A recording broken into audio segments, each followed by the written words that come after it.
Inna lillahi wa inna ilaihi raji'un. Me yake shirin faruwa da mu a cikin wannan kasar tamu? Me yake faruwa? Me ma bai faru ba a cikin wannan kasar tamu? An maida mutane tamkar ba mutane ba a cikin wannan kasar tamu. To akwai tashin hankali.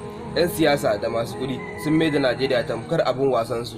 Dan ko muna so mu ƙara zama lafiya da al'umma baki daya, to mu tsaya gaskiya. Kullum abin ƙara ta'azzara yake. Kullum ba sauki sai da ƙara hawa sama. Talakawa suna cikin wani yanayi na rashin jin daɗi. Komai da komai ya yi tsanani, talaka na cikin wani hali na rashin jin daɗi. Masu kuɗi ku tausaya ma talakawa. Ba daidai bane, an zaɓe ka dan al'umma ne, ka gyara. Ke rayuwa, wasu kuma suka ce ke duniya, na za ki je da mu ne, mutane gaba ɗaya ba imani, kowa da kowa, kuɗi kawai. Haba da ruwa, me za mu yi da kuɗi?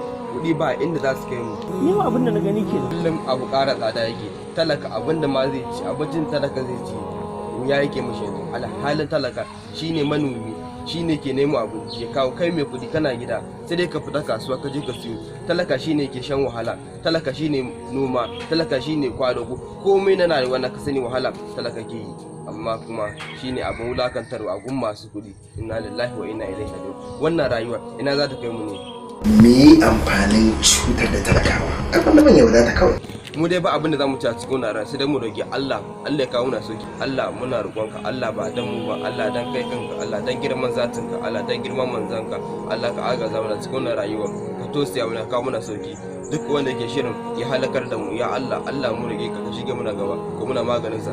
Allah ba dan mu ba, Allah dan isar kan, Allah dan isar manzanka, Allah muna roƙonka, Allah muna roƙonka.